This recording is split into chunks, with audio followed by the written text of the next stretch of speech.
One early morning, Gordon awoke with a start. He felt strange, but could not explain why. His driver, who had come to clean him before work began, and reassured him. "It's the ditch water," he said to Gordon. "It can get into your mechanical works and make you feel sick."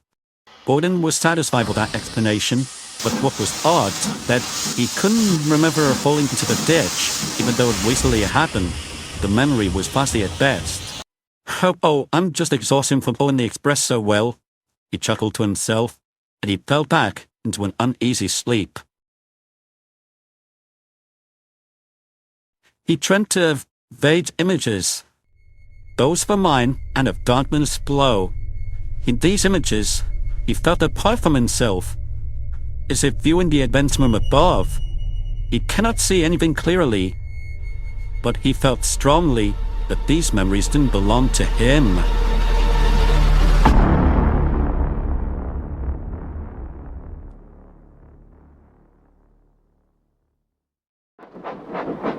Later that morning, Gordon swiftly brought his train to the junction. Thomas, who looked equally tired, greeted him with a smile. "Hello, Gordon. Long night?" Thomas asked. "Yes," replied Gordon. "I had some very strange dreams last night." "Me too," said Thomas. "It was like we're back at the mine again. But when I awoke, I couldn't actually remember being there at all." Gordon was surprised. "I had the same dreams. Come to think of it, I could have actually remembered falling into the ditch. Hush, you rescuing from the mine.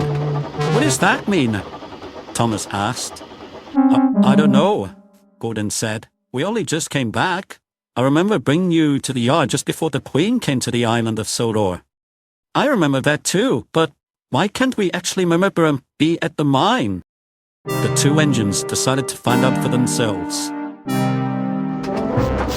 That night, the two of them popped up the line, which led from the big station.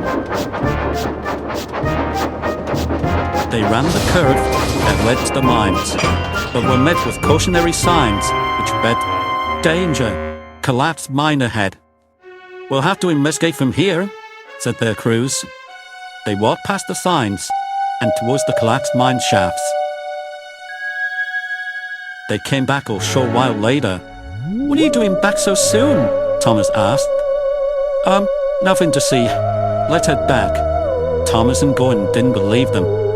"You didn't even take a flashlight with you," said Gordon curiously. "How could you have seen anything?" Their crews insisted, but Thomas resisted.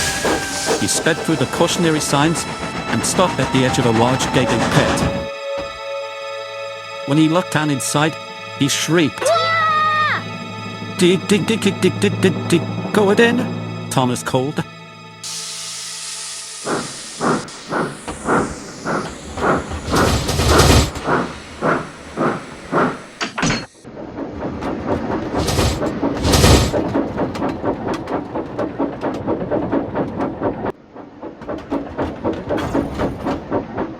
Gordon pulled up beside him. Then he looked down as well. In the pit were two mangled engines. One looked exactly like Gordon, and the other like Thomas. "Great gears! Who are these engines?" Gordon demanded. A terrible feeling began stewing deep in his boiler.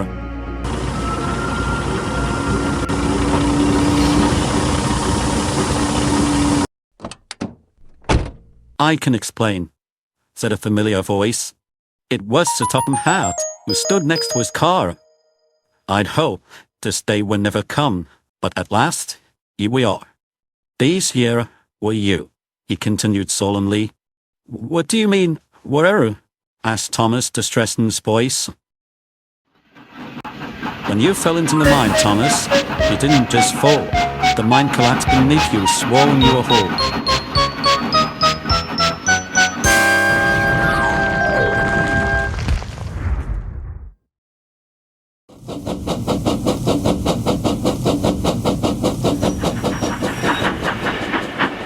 We tried bringing Gordon our strongest engine to lift you out with a pulley system, but we must judge how hollow the shaft was below. Christ! Everyone get You back! too The fell line is gonna collapse! into the growing chasm beneath the ground.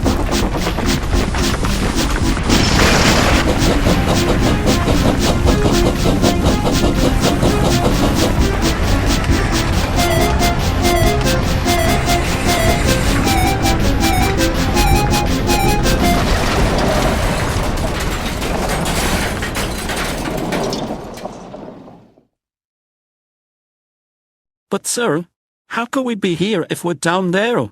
Gunn asked. It's a gruesome tale, said Topham Hatt. We had a major scandal due to a lack of judgment. And to save face, we saved your faces. There was a talented engineer from Crew who moved your identities into new shells.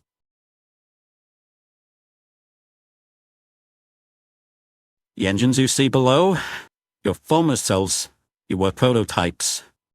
Thomas and Gordon didn't know what to say. In their confusion, they began to cry. That doesn't change who you are now, said Sir Tom Hatt. You're still two of my most useful engines. We'll give you another chance. And avoid a scandal. We understand, sir, Thomas said in a derisive tone.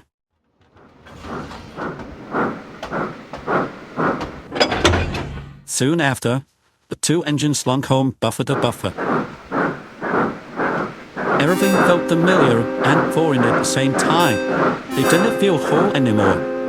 Knowing that a part of them was run away in the balls of the mine, they only hoped that one day, many years from now, these memories would become fuzzy too.